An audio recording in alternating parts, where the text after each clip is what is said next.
Hi, my name is Jasmine and welcome to REMIC TV. You are watching What's Going On, and today we have a very interesting guest. We have Robert Chambers. Now Robert, you own a very interesting business. Why don't you tell us about it? Sure. It's called the REMIC Music System. Okay. All right, that's the actual course. I mean, the business is REMIC Music Services, but the key component is teaching people how to master the art of playing piano by ear. Oh. Mm-hmm. Now, how long have you been playing piano? Well, I've been playing since the age of 3, so okay. I'm 35 now. I can't believe it still.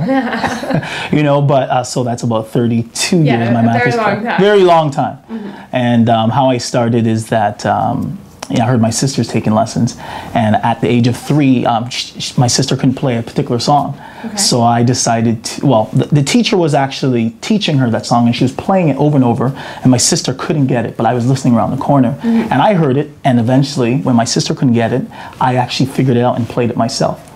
So, wow. Yeah, so that was my first song. I don't even know the name of the song, to tell you the truth. Not anymore. Not anymore. No, I never knew the name of it. I just could play it. Yeah.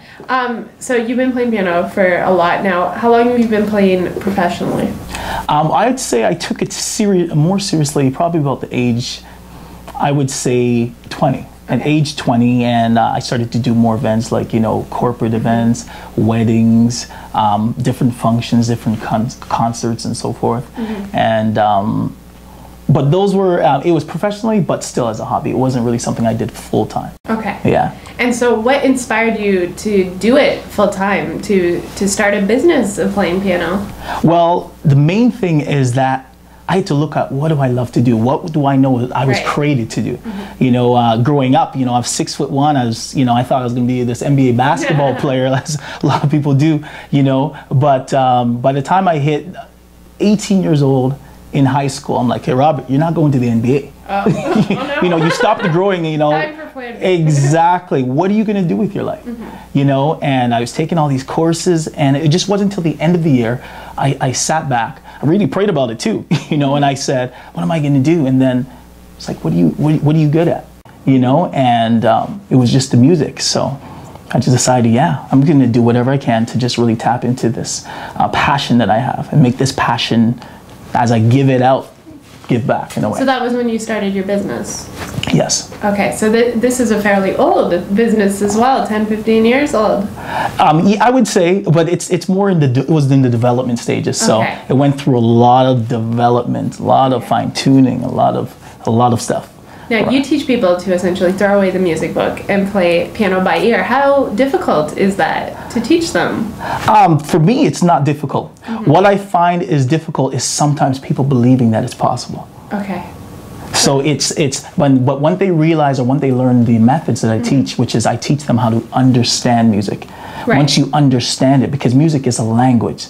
Right. You know, we were just, you know, speaking French, as you know, mm-hmm. you know, before the cameras were on and so forth. That's a language. If you hear someone speaking Francais over here, right? Yes. If you don't know the language, you're just going to hear a whole bunch of words. You're lost. Right, yes. You're lost. But once you learn the language, then you can actually, when you're hearing it, you can actually identify what you're hearing a lot mm-hmm. easier.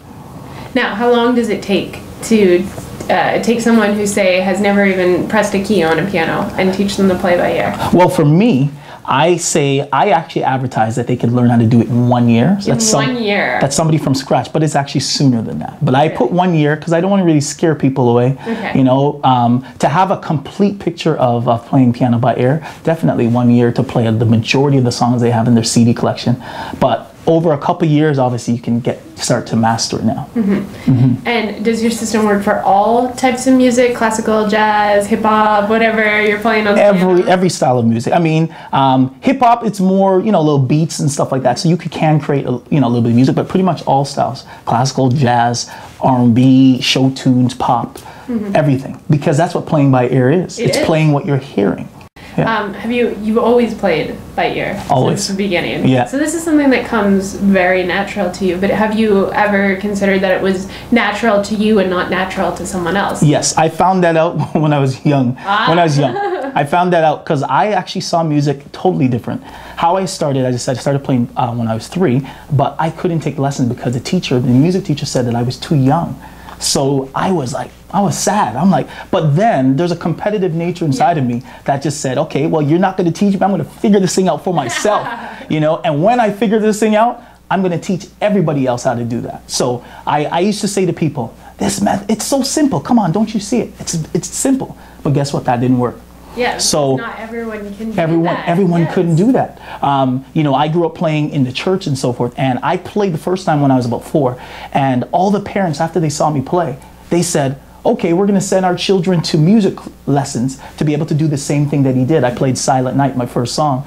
And my parents said, no, he didn't take any lessons. You know, so a couple years later, they saw that I was progressing, and their children did not progress in terms of being able to do what I was doing. And so from there, I said, no, I'm going to teach people how to do that. But I didn't know how to do it until I was about 19, 20, that I learned the names of what I did. I did end up going to Humber College. And at Humber College, actually, I would say I attended Humber College, you know, and trying to pay for my schooling. So I was doing 40 hours of work at the same time trying to do school full time, which I didn't do too well. So little confession there. But in that, I learned the names of what I knew already. Okay. So I learned, I'm like, oh, that's a C major 7. Oh my gosh, that's a harmonic scale. Because I knew it already, I just couldn't explain it to somebody else. So once I learned terminology with what I knew, and then I incorporated how I look at music, which is slightly different than the regular traditional methods, then I was able to now teach that to someone, and they're having success and being able to do the same thing. Now, you mentioned that you started very young and that you were performing very young. Did you ever feel any pressure, kind of being a child protege and being more advanced but different from your peers? Was there ever pressure, jealousy, or anything?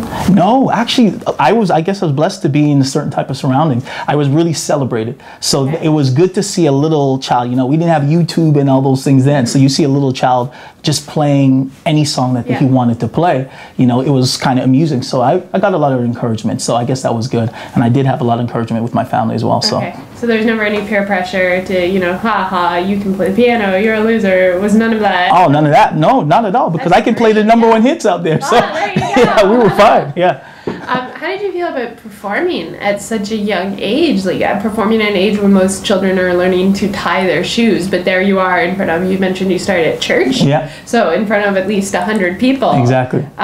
Performing so young, how did that feel? Well, you know what? When you're doing what you know you should be doing, it's like there's a boldness that comes. Like it's just like you're not afraid because you're doing you're in your passion. You know, so for me, I'm a shy person usually. Okay. I am a shy person. I don't like to be in front of crowds. Really? I do not like it at all. Okay. If you'd say I would rather be in the background. Okay. You know, but when I'm in music, I don't mind being. It's a different story. It's a different story. I don't mind being in the back with music, but I don't mind being in front at the same time as well. So when you're playing, just playing, not speaking, none of that, is there any sort of nervousness that you feel, or? Oh yeah. You're still nervous? Oh yeah, I get nervous all the time. I get nervous all the time, you know, right before I play, you know, depending on the event, but you just have to play through it. Yeah, so it doesn't necessarily go away. It's still there, yeah. Still there even after all these years. Exactly. Now, I can tell from your speech that you mentioned kind of spiritualism is a big part of your life. How has that influenced your music? Oh, extremely. It's been the catalyst because that's where I got my start. And I know that the gift that I got was a God-given gift, you know, so I recognize that. And then having that knowledge, I also, you know, read, there's a scripture that says, you know, your gift will make room for you and bring you before great men. So that's where I also got the encouragement to really hone this gift and make it excellent. Nothing that's, you know, nothing that's just, you know, not polished. Make sure that it's polished and then you should be fine. So that's definitely been a big part of your life. Oh yeah, definitely. So you started off playing in church, and then did you go to bigger and bigger venues and start to play? Tell me about your performance career.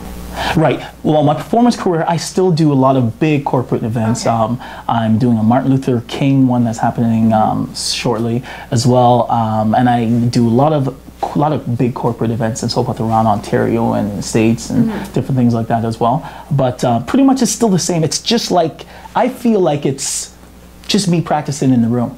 So when I'm there and I'm performing, people are like, you really enjoy it. And, you know, I'm like, yeah, I mean, you guys just happen to be there. But I would just be doing this if there was one person, even, or if there's 1,000 or 2,000. It's the same thing.